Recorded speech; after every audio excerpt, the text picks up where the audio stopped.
Hello my dear children, today we are going to do class 6 half yearly examination paper. तो paper देख लेते हैं। पहला question है आपका कि ह्यूमन बींग्स को भूख क्यों लगती है। कारण है कि जब हमारी एनर्जी को जितना फूड हम खाते हैं वो नहीं हमारी रिक्वायरमेंट्स को कंप्लीट कर पाता है, then we feel hungry. The nutrients that protect our body, उसको हम विटामिन और मिनरल्स कहते हैं। Match the column 1 and 2। Sawdust और चॉक पाउडर इनसॉल्युबल होता है, वुडन पेपर फ्लोट करेगा। विनेगर इन वाटर मिसिबल है, मतलब घुल जाता है। और स्टोन एंड एल्पिन sink in water. So the answer is B. Plastic paper wood, ये दोनों के दोनों आपके इंसुलेटर्स होते हैं। विच of the following can not be separated by hand picking. तो हैंड पिकिंग से हम कौन सा सेपरेट नहीं कर पाते हैं, वो है आपका salt and sand. Next is which of the leaves of the cactus are. Cactus के लीव्स कैसे होते हैं, स्पाइनी होते हैं। विंग्स ऑफ बर्ड जो होते हैं उनके 4 लिम्स कहलाते हैं। सेक्शन बी की तरफ मूव करें तो वाई डू डेजर्ट स्नेक्स बरो deep in sand during the day. सांप ज़मीन के अंदर क्यों चले जाते हैं, तो क्योंकि सैंड बहुत गर्म होता है। दूसरा कि जो लेयर्स होती हैं सैंड के अंदर की वो ठंडी होती हैं और उनकी बॉडी को ठंडा रखने में हेल्प करती हैं। अनस्क्रैम्बल द जंबल वर्ड्स, ये कौन कौन से वर्ड्स हैं। पहला है मूवमेंट, दूसरा है स्केलेटन, तीसरा phases and then muscle. 11th question है कि ये 3 बच्चे हैं और इन्होंने, एक ने गर्म दूध लिया है, एक ने आइस कोल्ड लिया है और एक ने ठीक ठीक दूध लिया है जो ज़्यादा गर्म भी नहीं है, नॉर्मल है। तो कौन इसमें ज़्यादा चीनी मिला पाएगा, तो जिसका दूध सबसे ज़्यादा गर्म है वही मिला पाएगा, क्योंकि टेम्परेचर से सॉल्युबिलिटी इंक्रीज़ कर जाती है। What is mean by threshing. Threshing का मतलब होता है स्टॉक में से ग्रेन्स को निकाल देना, जो कि हार्वेस्टिंग के बाद का प्रोसेस है। ये मैनुअली भी किया जाता है और कभी कभी कंबाइन हार्वेस्टर की हेल्प से भी किया जाता है। Why a tumbler is not made with a piece of cloth. क्यों हम टम्बलर को कपड़े से नहीं बनाते, मेटल से बनाते हैं। क्योंकि अगर हम कपड़े से बनाएंगे तो पहली बात कि वो हार्ड नहीं है, दूसरा कि वो लीक आउट हो जाएगा क्योंकि उसमें छोटे छोटे छेद होते हैं। नेक्स्ट क्वेश्चन है कि हम एक टेस्ट लिखना है आपको स्टार्च की प्रेजेंट के लिए।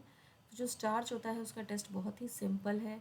जैसे आपको कोई सैंपल लेना है, उस सैंपल को आपको ब्लू उसमें आयोडीन सोल्यूशन डालेंगे। अगर उसमें ब्लू ब्लैक कलर आता है इसका मतलब इसमें स्टार्च है, नहीं आता है तो नहीं है। आप यहाँ पे टेस्ट ट्यूब भी बना के दिखा सकते हैं ड्राइंग करके। Select true or false. We can live without water. False. Potato, sweet potato, rich in carbohydrates. True. Goiter is caused by the deficiency of iodine. True. A diet that supplies enough calories is balanced. False.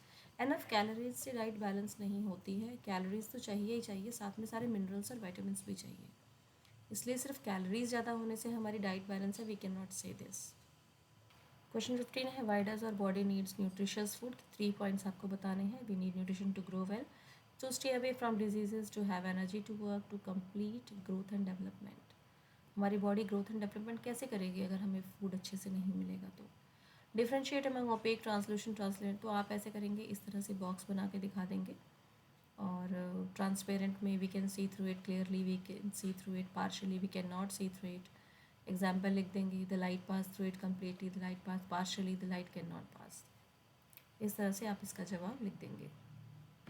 Question 17 है कि आप sand और water को कैसे separate करेंगे। या तो ये कर सकते हैं आप, या बायोटिक या बायोटिक में डिफरेंस बता सकते हैं। तो बायोटिक या बायोटिक में डिफरेंस बताना बहुत ही सिंपल है। ये बायोटिक या बायोटिक में आपको कैटेगराइज करना है। यहाँ कैटेगराइज कर दिया हमने, प्लांट, बैक्टीरिया, फंजाई बायोटिक है और सनलाइट, टेम्परेचर, सॉइल ये बायोटिक है। अगला क्वेश्चन है correct the following statement. Statement को करेक्ट करना है। तो 18th में देखिए स्टेम एब्जॉर्ब्स लिखा है, तो स्टेम के बदले आ जाएगा रूट। बी में leaves hold the plants upright, जी नहीं, लीव्स के बदले स्टेम आएगा। Roots conduct water to the leaves, no, root के बदले स्टेम आएगा। The number of petals in sepal of a flower is always equal, always के बदले समटाइम्स आएगा। The sepals of the flower are joint together, is petal also joint together, no, ऐसा also नहीं आएगा, यहाँ पर नॉट नेसेसरी आएगा। Then if the plants of a flowers are joint together then the pistil is of, ये भी बिल्कुल ज़रूरी नहीं है, ऐसा हो भी सकता है लेकिन कंपल्सरी नहीं है। नेक्स्ट क्वेश्चन है आपका, what answer the following, what is ball and socket joint. The round end of one bone of fits into the space, एक स्पेस में फिट कर जाता है। और दूसरा एंड जो होता है हॉलो, तो हॉलो स्पेस में जो दूसरा बोन डलता है इसी को हम बॉल एंड सॉकेट जॉइंट कहते हैं और ये सभी डायरेक्शंस में मूवमेंट को अलाउ करता है। सेकेंड क्वेश्चन है आपका इसी में, इसी का सेकेंड पार्ट है। The question is not visible here, कोई बात नहीं। स्कल में कौन सा जॉइंट होता है वो पूछा गया है। स्कल में हमारा लोअर जॉ होता है, सिर्फ वही मूवेबल है। हमारे एल्बो क्यों नहीं मूव कर सकता दूसरी डायरेक्शंस में? So we can say our elbow can not move backwards because the elbow has only hinge joint, जो कि सिर्फ एक ही डायरेक्शन में मूवमेंट को अलाउ करता है। लिविंग थिंग्स के कैरेक्टर्स क्या हैं? They can grow, they can reproduce, they can breathe and respire, they can show response to stimuli. ये तीनों आप ज़रूर याद कर लेंगे क्योंकि यही इंपॉर्टेंट है, यही पूछा जाता है। बच्चे कुछ और लिख देते हैं, आप ये मत लिखिए दे कैन मूव, मूव तो बस भी करती है, तो वो लिविंग थोड़ी है। नेक्स्ट क्वेश्चन है हमारा कि डेजर्ट प्लांट में कौन से फीचर्स होते हैं, पोलर बेयर में कौन से एडाप्टिव फीचर हैं, और एक्वेटिक प्लांट में। तो डेजर्ट प्लांट्स में लीव जो होते हैं वो स्पाइंस में होते हैं, रूट सिस्टम अच्छा डेवलप होता है। पोलर बेयर में skin is covered with thick fur. Aquatic plants में फ्लोटिंग लीव्स होते हैं, शॉर्ट रूट्स होते हैं। नेक्स्ट क्वेश्चन है, ये 5 नंबर का क्वेश्चन है, तो इसको बड़े अच्छे से एक्सप्लेन कीजिएगा। और भी अगर 2-2 3-3 फीचर्स आप लिख सकते हैं तो लिखिए ज़रूर।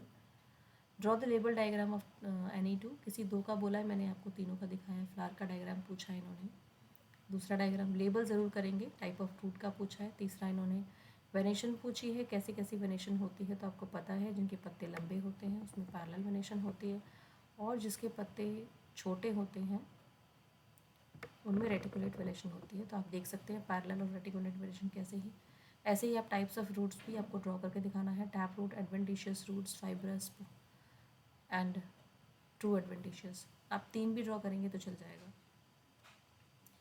नेक्स्ट क्वेश्चन है कि which of the following nutrients help us to fight against diseases. तो डिजीजेज से बचाने के लिए हमें विटामिन हेल्प करते हैं।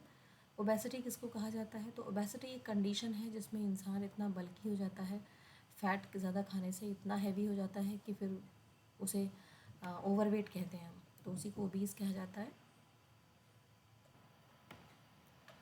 नेक्स्ट आपसे पूछा गया है कि व्हाट इज़ डेफिशिएंसी डिजीजेस। तो वो डिजीजेस जो किसी भी विटामिन या मिनरल्स की कमी से होती है उसे डेफिशिएंसी डिजीजेस कहते हैं। Example anaemia and night blindness. Next is which component of food is called energy giving food. तो कार्बोहाइड्रेट्स और फैट्स को कहा जाता है। उसके बाद आपसे पूछा गया है नेक्स्ट क्वेश्चन नंबर 24 में है कि कौन इसमें से किसके गिल्स नहीं होते। तो डॉल्फिन के गिल्स नहीं होते। बात आपसे पूछा गया है कि टेरेस्ट्रियल हैबिटेट में क्या नहीं आता? ओशन नहीं आता। फिर the plants and animals that live on land, उनको टेरेस्ट्रियल कहा जाता है। The organism both plants and animals living on a habitat, उसके बायोटिक कंपोनेंट्स होते हैं, बिल्कुल सही है, बायोटिक ही होते हैं।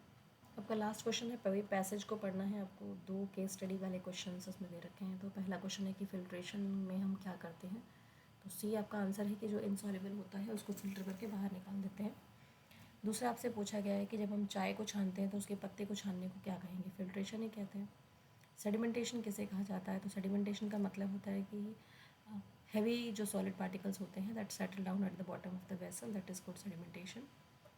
इसके बाद है explain the process of obtaining clear water from muddy water.